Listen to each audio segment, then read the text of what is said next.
दर्शक बंधु जेतेबेले कौनसी गोटे कार्य आम एक ग्राम रास्ता दे जाऊथिलु ठीक सही समय रे ग्राम भितर रही एक शिव मंदिर भितरु अति सुंदर ताଳରେ बाजुथुबा घंटा घंटा ध्वनिर शब्द आमको टिके अटकाई देइथिला। स्थानीय लोक मानक पाखुरु मंदिर संबंध शुणिबा परे आम मन भितर बाबा भोलानाथ को दर्शन करिबा पई बहु उत्कंठा बढ़ी जाइथिला। मंदिर भितर को प्रवेश करिबा परे आमे जहा देखिथिलु ताहा हमको आश्चर्य करि देइथिला। मंदिर भितरे जोग मुद्रा रे पूजा पाउतले लिंगरूपी बाबा भोलानाथ। बहु पुरातन रही आसीथिबा एई शिव शक्ति पीठरे जो लिंग पूजा पई आसुचंती आपण सारा भारत काहेकि समग्र पृथ्वी रे एभली शिवलिंग केउठी भी देखिया को पाइबे नाही। कारण एई पीठरे रहिथिबा शिवंक लिंगरे नासा बा नाक रहिछि। बाबांकर रहिथिबा सेवायतंक कहिबा अनुसार ए हेउचंती प्रत्यक्ष शिवलिंग जे कि जोग मुद्रा रे रहिबा सह निश्वास प्रश्वास मध्य नेउछंती। परे परे बाबा भोलानाथ किपरि निश्वास नेउछंती ताकू देखिबा पई आमे सेवायत मानकु अनुरोध करिथिलु। आउ आम अनुरोध को रक्षा करी बाबांकर सेवायत माने ताहार ज्वलंत प्रमाण आमको देखाइथिले। जेतेबेले दीप और धूप जलंता अवस्था लिंगर नासा पाखक निया जाउथुला सेतेबेले दीप और धूप जलिबारे व्याघात सृष्टि होउथुला। दर्शक बंधु जार किछि चित्र मध्य आमे आपन को देखाउछु। जदि आपण माने टिके भलो भाबे लक्ष्य करिवे तेबे आपनक मनरु समस्त संदेह दूर होई जिवो।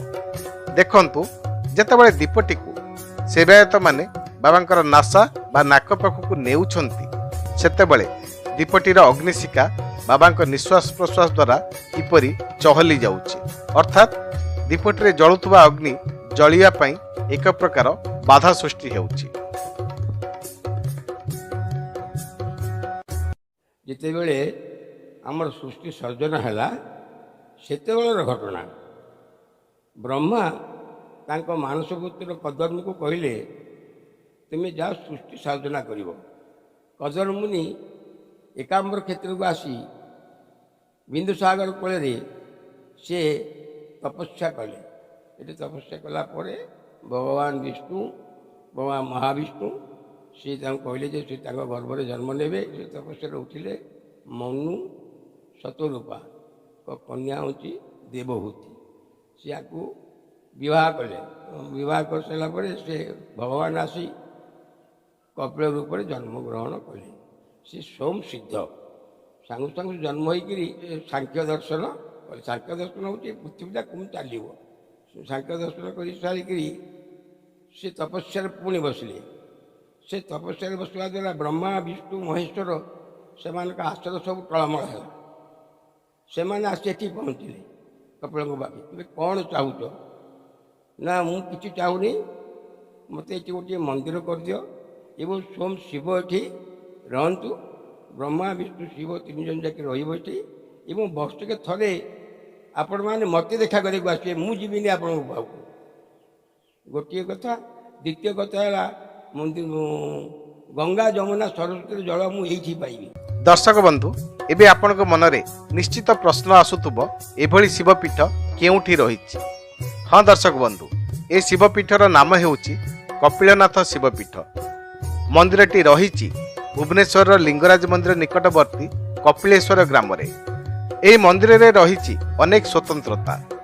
मंदिर परिसर भितर रहिछि मणिकर्णिका पोखरी लिंगरूपी शनि मंदिर दक्षिण काली हनुमान और भैरव भली आहुरी अनेक देवादेवींकर मंदिर। सबुठार बड़ कथा कौन जानिचंती सेवायत मानकर कहिबा अनुसार बाबांक पाखुरु केही केबे खाली हाथ रे फेरी नाही। श्रद्धा और भक्तिर सह जे जो मनस्कामना नहीं आसीची ताहा निश्चित पूर्ण होईची। मंदिर तो बहुत पुराना आज्ञा।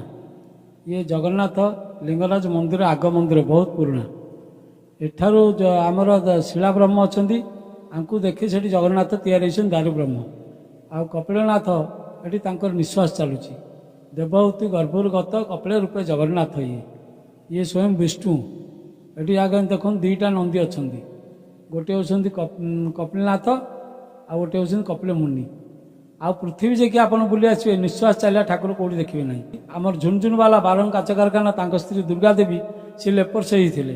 ଆମେ ଦେଖିଛୁ ଆଜ୍ଞା ତାଙ୍କୁ ନାଗସାପ ଚଢ଼ିକିରି ଚାଟିକିରି ସେ ଆଙ୍ଗୁଠି ଫାଙ୍ଗୁଠି ସବୁ ଭଲ ହେଇକି ଏଠି ଯାଇଥିଲେ। ଆଉ ଯେଉଁମାନଙ୍କର ପିଲାପିଲି ନ ହେଉଛି ଗୁଆନଡ଼ିଆ ବସଉଛନ୍ତି ପିଲାପିଲି ହେଉଛି ଯିଏ ରୋଗରେ ପଡ଼ିଛି ରୋଗମୁକ୍ତ ହେଉଛନ୍ତି। ମୋର ଆଜ୍ଞା ବି ଦେହ ଖରାପ ହେଇଥିଲା। ମୋର 78 ମସିହାରେ ଦେହ ଖରାପ ହେଇଥିଲା। ଦେହ ଖରାପ ହେଇଥିଲା ଯାହାକି ମୁଁ ମରିଯାଇଥାନ୍ତି। ମୋତେ ଟେକା ହେଇକି ମୁଁ ଯିବି ଟେକା ହେଇକିରି ଆସିବି। ତେଣୁ ମୋତେ ମୁଁ ବାବାଙ୍କୁ ସକାଳେ ଡାକିଲି। ବାବାଙ୍କୁ ଡାକିଲା ପରେ ଠାକୁର ମୋତେ ସ୍ୱପ୍ନ ହେଲେ କହିଲେ ତୁ ଚାଲି ଆସ ମୋ ପାଖକୁ। ମୁଁ କହିଲି ମୁଁ ତ ଯାଇପାରୁନି କେମିତି ଯିବି ନା ତୁ ଭାଇ ତୋର କହ ଗାମୁଛା ଦୁଇଟା ଆଣି ସକାଳୁ ତୁ ଚାଲିଆ। ମୁଁ ଆଜ୍ଞା ଗାମୁଛା ଦୁଇଟା ନେଇକି ଚାଲି ଆସିଛି। ଏଠି ଅନୁସରଣ ପଡ଼ିଲି। ଅନୁସରଣ ପଡ଼ିକି 21 ଦିନରେ ଭଲ ହେଇକି ଏଠୁ ଗଲି। ମାନେ ଇଏ ପ୍ରତ୍ୟେକ ଠାକୁର ଯାହାକି ନିଶ୍ୱାସ ଚାଲିଛି ପୃଥିବୀରେ ଆପଣ ବୁଲି ଆସିବେ ନିଶ୍ୱାସ କେଉଁଠି ଦେଖିପାରିବେନି। ଆଙ୍କ ଭଳିଆ ଠାକୁର ଆଜ୍ଞା ମିଳିବେ ନାହିଁ।